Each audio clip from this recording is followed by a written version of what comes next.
আজকে বাংলার ক্রীড়া জগতে আজকে বাংলায় একটা লজ্জার দিন। যুব ভারতী ক্রীড়াঙ্গনে যা ঘটলো, সেই যুব ভারতী, যে যুব ভারতীকে সুভাষ চক্রবর্তীরা, জ্যোতি বসুরা, বাংলার মানুষেরা রক্ত ঘাম দিয়ে তৈরি করেছে। জনগণের টাকায় তৈরি এই যুব ভারতী ক্রীড়াঙ্গন। শুধুমাত্র এই তৃণমূল কংগ্রেসের কয়েকজন এই নেতা, তাবেদার, দালাল, তারা এই ক্রীড়াঙ্গনকে কলুষিত করার জন্য, জনগণকে চিটিং করার জন্য, জনগণের সাথে জনগণকে চিট করার জন্য আজকে যে উদ্যোগ গ্রহণ করেছিল, শুধু একজনকে গ্রেপ্তার করে দায় ঘাড়ে থেকে ঝেড়ে ফেলবেন হবে না। শুধু একজন গ্রেপ্তার কেন? অরূপ বিশ্বাস বাইরে আছে কেন? ও কেন বাইরে থাকবে? সরকারি ক্ষমতাকে অপব্যবহার করে জনগণকে চিট করছেন, অরূপটা কেন বাইরে থাকবে? যে কজন এই চক্রের সঙ্গে জড়িত, কেউ পর্দার সামনে, কেউ পর্দার পিছনে, চিট ফান্ডের মাধ্যম দিয়ে বাংলার মানুষকে লুট করেছিলেন। আবার এক নতুন চিট ফান্ডের মডেল, মেসিকে দেখাবো বলে 10,000, 15,000, 20,000 করে টিকিট নেওয়া, এবং সেই তারপরে অরূপ বিশ্বাস আর ওই শুভশ্রীকে দেখানো, দিয়ে ওই সব সেলফি তুলতে নেমে পড়লেন। আমার চেম্বারে দুজন জুনিয়র গেছিল, আমি জানতাম না। তারা ফোন করে এখন বলছে যে স্যার এত টাকা করে টিকিট দিলাম, ও গিয়ে কিচ্ছুই দেখতে পেলাম না। এ কি অবস্থা?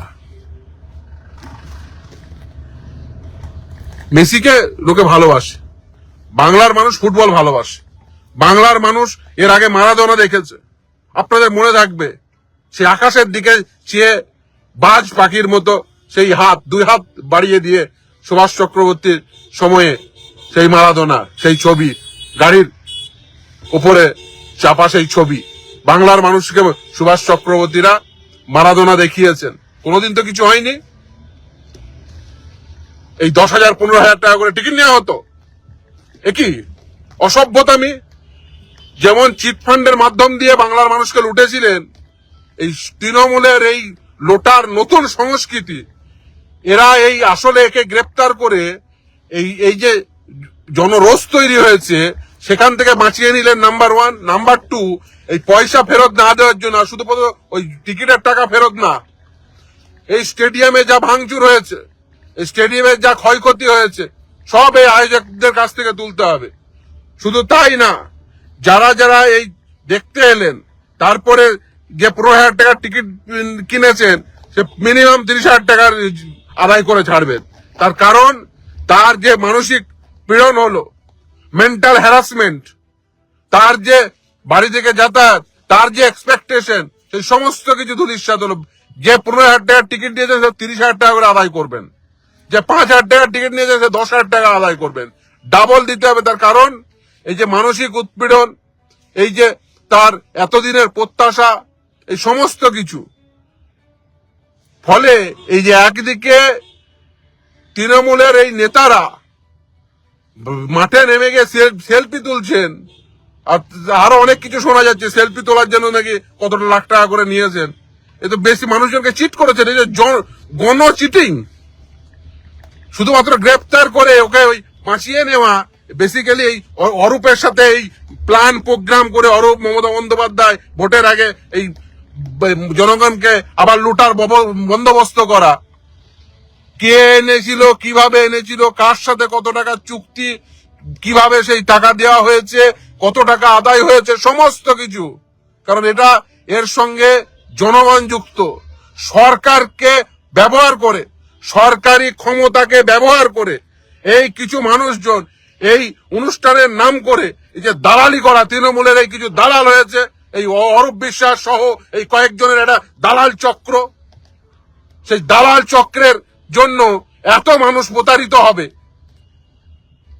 এত মানুষ, হাজার হাজার ফুটবল প্রেমী, লক্ষ লক্ষ ফুটবল প্রেমী তারা এইভাবে প্রতারিত হবে এই মমতা ব্যানার্জির সরকারের দ্বারা। শুধুমাত্র এই দালালি করবে। আর এই কয়েকজনের দালাল হয়েছে এই রাজ চক্রবর্তী, ওয়াইফ কি নাম যেন, শুভশ্রী, আর এই অরূপ বিশ্বাস সহ যাদেরকে মাঠে দেখা গেছে। এইসব কিভাবে তারা যুক্ত, কিভাবে এই চক্রের সঙ্গে যুক্ত, এই সমস্ত কিছু তদন্ত করতে হবে এবং প্রত্যেককে টাকা ফেরত দিতে হবে। টাকা ফেরত দেওয়া উচিত।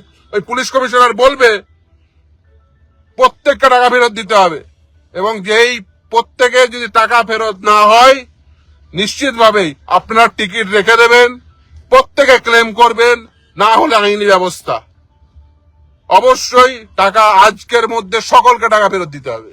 এবং শুধু তাই না, 15,000 টাকা যে নিয়েছে, যার কাছ থেকে নিয়েছেন তার মেন্টাল যে হ্যারাসমেন্ট হয়েছে, তার যে প্রত্যাশা পূরণ না হওয়া, ফলে এই সমস্ত কিছু, কারণ আপনি উপভোক্তা হিসেবে গেছিলেন, আপনি এটা এনজয় করতে গেছিলেন, আপনাকে যে যারা যারা বাধা প্রদান করেছে, এ তো গণচিটিং। এই গণচিটিং এর বিরুদ্ধে জনগণ তারা নিশ্চিতভাবেই একত্রিত হন। প্রত্যেককে মেল করুন, প্রত্যেকে রেসপেক্টিভ থানায় অ্যাজ ওয়েল এজ আয়োজকদের। আমি জানি না মেল আইডি আছে কিনা, ওটা দিয়ে তো, ফোনটা দিয়ে তো যারা টিকিট পাঠিয়েছে দেখছি কি আছে টিকিটে। আমাকে পাঠিয়েছে ticket GOAT India tour 2025 greatest of all time আর কি, এই সেই টিকিট। আর 13 December Kolkata Salt Lake stadium, best price কত, 4,000 কত একটা টিকিট। আর একটা টিকিট কত টাকা আর পাঠিয়েছে দেখছি, হ্যাঁ 10,000 টাকার টিকিট। এই সব টিকিট কেটেছে এইভাবে। কি এ শতদ্রু দত্ত ইনিশিয়েটিভ লেখা আছে, এখানে কোনো মেল আইডি দেখছি না, এখানে কিছু দেখছি না। এ কে এই শতদ্রু দত্তটা কে? হঠাৎ করে গজিয়ে ওঠা, এই মাঝে মাঝে বিভিন্ন পার্টিতে তৃণমূলের সব এই নেতাদের আশেপাশে দেখা যায়। এরা কারা? এসব নতুন দালাল সব। আর এই অরূপ বিশ্বাস আর ওই শুভশ্রী, এইসব কিছু টলিউডের সব জুটেছে। বেসিক্যালি সব দালাল তৃণমূলের। এই দালালগুলোর জন্য বাংলার মুখ পুড়বে, বাংলার ক্রীড়া জগতের এই অবস্থা তৈরি হবে। এই প্রত্যেককে যারা যত টাকা, যে 10,000 টিকিট কেটেছে সে 20,000 টাকা দেবেন, যে 5,000 টাকা টিকিট কেটেছে সে 10,000 টাকা দেবেন। আর আজকের মধ্যে টাকা ফেরত দিতে হবে। যদি টাকা ফেরত না দেয় প্রত্যেকে অভিযোগ করবেন এবং প্রত্যেকে আইনি ব্যবস্থা নেবেন।